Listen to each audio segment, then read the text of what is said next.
See? Ang aming kalabasa from Pinas.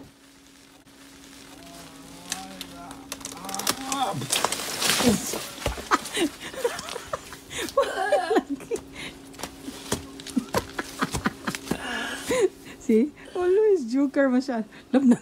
Cementkörpers. Cement.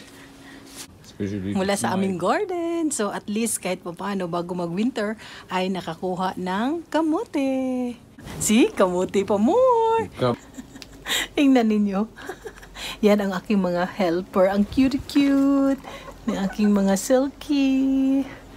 Kahit dito sa bansang France ay kamote pa more. Nagkakamote.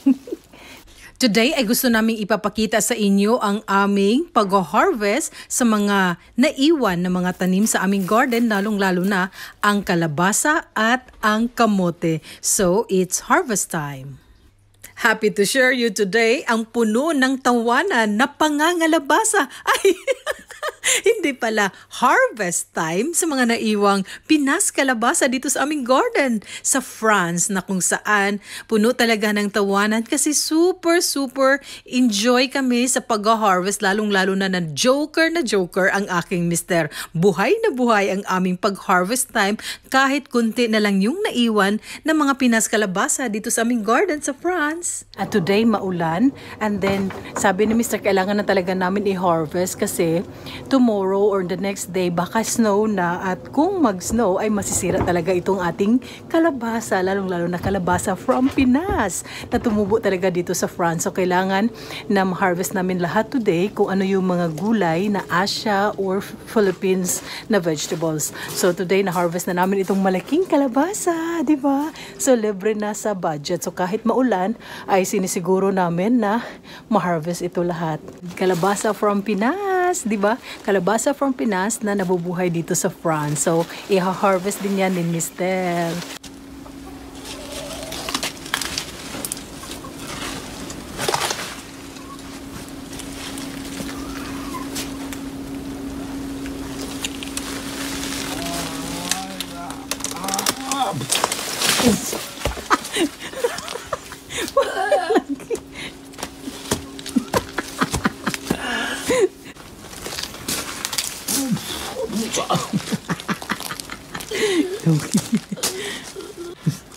I like that. That's so good.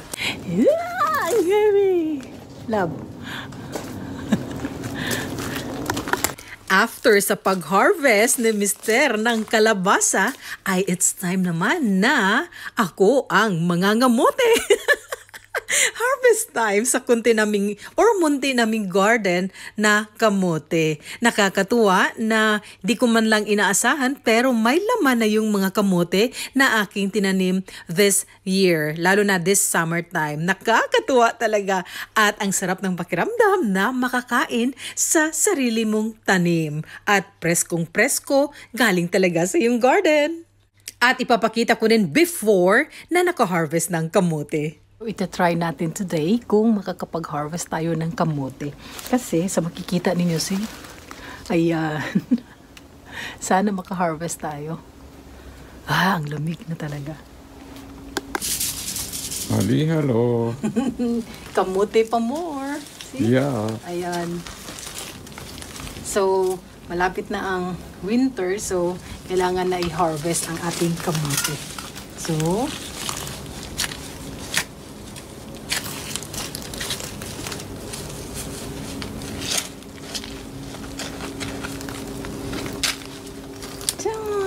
OMG. OMG. But this is the one you dig right now.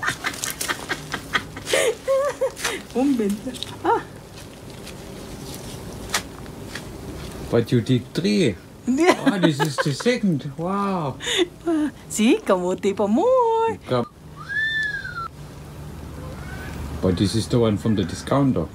No, love. Okay, coach, love. No. This This is from our garden.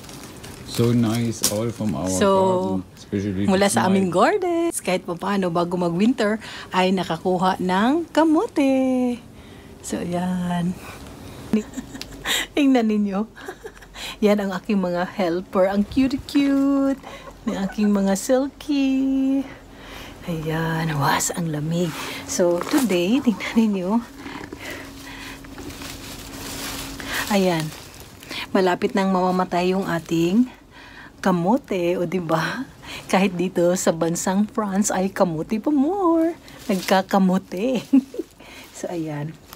So, may mga nakukuha na rin akong malalaki, meron ding maliliit. Pero, kumpara dun sa kamote natin sa Pilipinas, iba talaga. Kasi, yung weather dito na, yung summer na 3 to 4 months lang. Minsan, mas hindi pa siya aabot ng 4 months. Kaya ito. So, ayan. Kukuha tayo. So, ayan. So, gamit ko. Medyo maulan kanina, kaya, ayan, super dumi. So, ayan, kukuha tayo ng ating kamote. Ayan. Medyo malaki na siya. Ayan. Wow!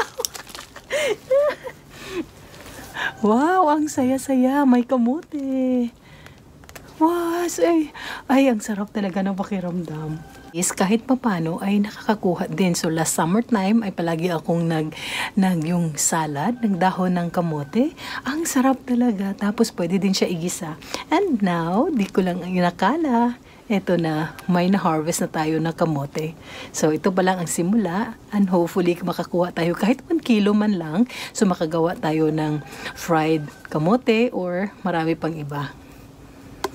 Kahit nandito tayo sa ibang bansa, lalo na dito sa bansang France, ay para sa akin nakakamiss talaga yung mga pagkaing Pinoy at gulay at mga prutas na nasa Pilipinas.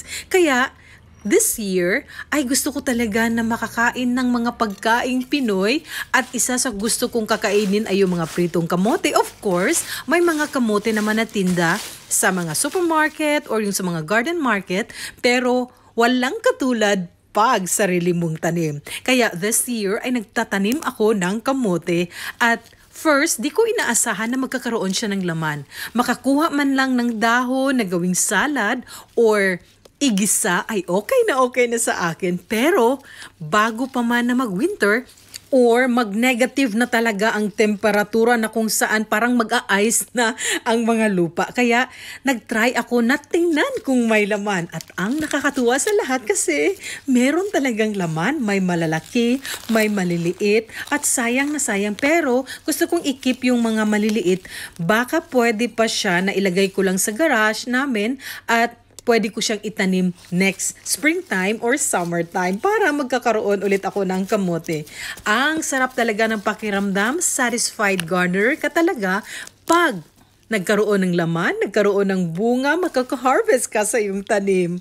Kahit yung aking mister na hindi sanay sa mga ganitong gardening ay talagang suportado at ang saya-saya niya at tuwang-tuwa talaga sa lahat ng aking ginawa. Hindi ibig sabihin na pag nasa ibang bansa ka ay makakalimutan mo na yung mga tanim natin o pagkaing Pinas or Pinoy natin.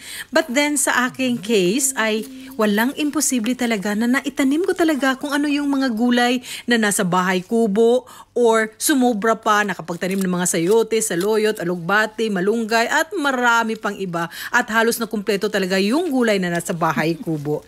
Next time ay gusto kong i-share sa inyo yung mga gulay na naitanim ko this summer at na-harvest. Gusto ko talagang i-share yun sa inyo kahit ngayon ay winter time or pa-winter time na talaga dito sa France. If you like this video, please don't forget to like, share at subscribe naman sa aming channel. Thank you and God bless us all!